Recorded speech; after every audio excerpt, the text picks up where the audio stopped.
दिवाली का राक्षस। दिवाली का त्योहार हम सभी बहुत धूमधाम से मनाते हैं। दिवाली के आने से हफ्तों पहले ही बाजारों में भीड़ और मानो हवा में एक अजीब सी खुशी हो जाती है। पर दिवाली की रात पूरे साल की सबसे बड़ी अमावस की रात भी होती है। ऐसा माना जाता है कि दिवाली की रात भूत और प्रेतों की शक्तियां बहुत बढ़ जाती हैं।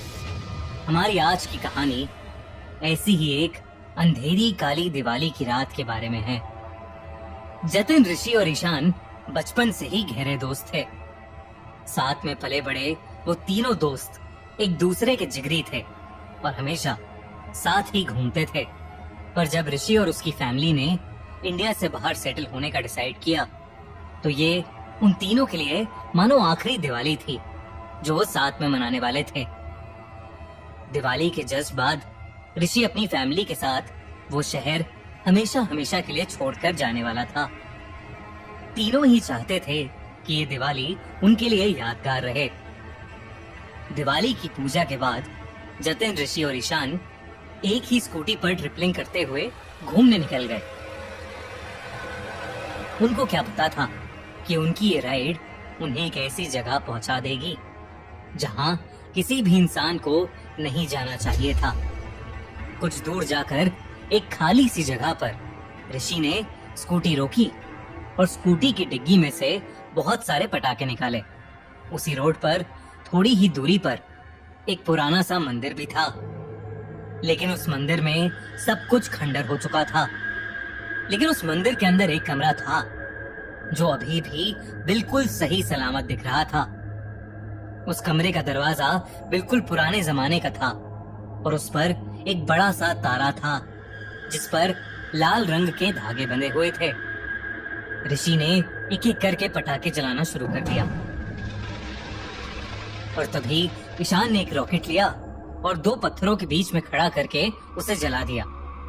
रॉकेट में आग लगते ही वो रॉकेट प्रेशर से नीचे गिर गया और सीधा उस खंडर हुए मंदिर के अंदर जाकर फट गया। एक बहुत ही जोर के धमाके की आवाज आई, पर क्योंकि वो मंदिर पहले से ही खंडर था तो उन लड़कों ने उस धमाके की ज्यादा परवाह नहीं की और अपनी मस्ती में दूसरे पटाखे जलाने लगे। पर तभी कुछ ही पलों बाद वहां तेज हवा चलने लगी, इतनी तेज कि जिन कैंडल से वो पटाखे जला रहे थे वो भी बुझ गईं।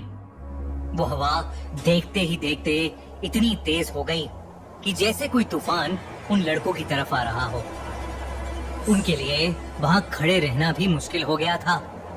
तभी अचानक से वो हवा रुक गई और वहां बिल्कुल सन्नाटा हो गया। ऋषि और जतिन ने एक दूसरे को देखा और उन्हें ईशान कहीं नहीं दिख रहा था। उन्होंने उसे आवाज लगाई पर उन्हें वो कहीं मिल ही नहीं रहा था। तभी उन्हें ईशान के दर्द से कराहने की आवाज आई। वो आवाज उसी खंडर हुए मंदिर के अंदर से आ रही थी। ऋषि और जतिन दौड़कर वहां पहुंचे तो उस खंडर के पत्थरों के ऊपर ईशान लेटा हुआ था और उसके पेट पर बड़े बड़े नाखूनों के निशान थे। उसके पेट से बहुत खून बह रहा था। जतिन की नजर मंदिर के अंदर गई तो जो दरवाजा पहले बंद पड़ा था अब पूरी तरह से टूटा हुआ था। उन्हें कुछ भी समझ नहीं आ रहा था कि तभी ईशान की आंखें बंद होने लगीं। अपने घाव की वजह से वो कुछ बोल भी नहीं पा रहा था और इसलिए उसने घबराई हालत में मंदिर की छत की ओर इशारा किया और जैसे ही जतिन और ऋषि पलटे उनकी रूह ही कांप गई। मंदिर की छत पर एक दानव जैसा दिखने वाला भयानक जीव चिपका हुआ था। उसका पूरा शरीर जली हुई चमड़ी जैसा था और उसकी आंखें एकदम सफेद थीं। जैसे ही ऋषि और जतिन ने उसे देखा वो अजीब तरीके से उन्हें देखकर चीखने लगा। वो तीनों बहुत ही बुरी तरह डरे हुए थे। ऋषि और जतिन ने ईशान को उठाया और उस मंदिर से बाहर भागे।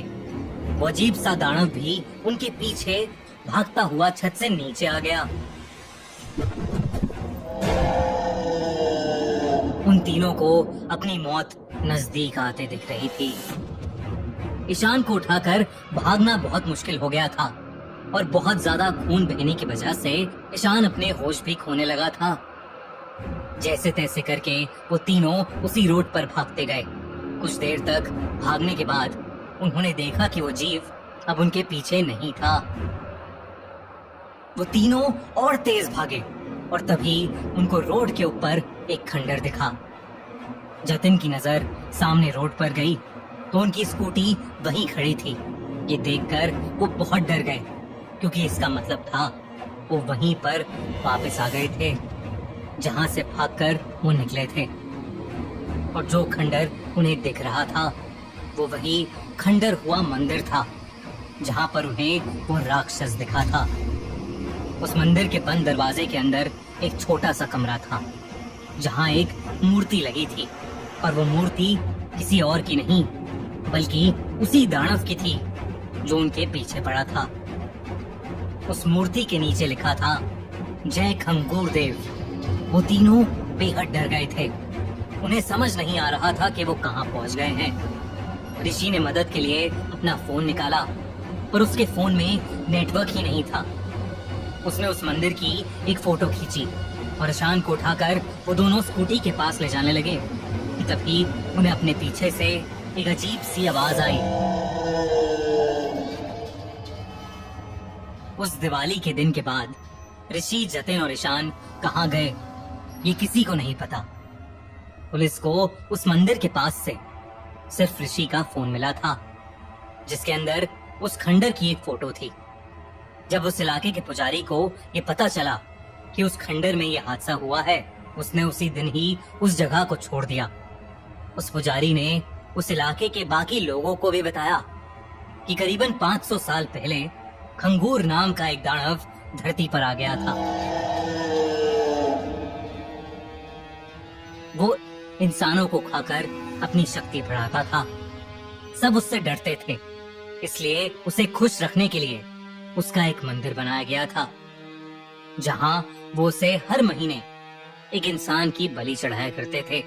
कहा जाता है कि कई ऋषियों ने मिलकर खंगूर को उसी मंदिर में एक कमरे में कैद कर लिया था, पर अब दिवाली के उस पटाखे की वजह से वो दरवाजा खुल चुका था और खंगूर अब आजाद हो गया था। आज भी उस शहर से रात में इंसानों के गायब होने की खबर आती रहती है। ना तो उनकी कोई लाश मिलती है और ना ही कोई सबूत। पुराने रहने वाले सभी लोगों ने वो इलाका छोड़ दिया है, पर वो राक्षस खंगूर शायद आज भी वहीं उस इलाके में अपनी सालों की भूख मिटाता रहता है।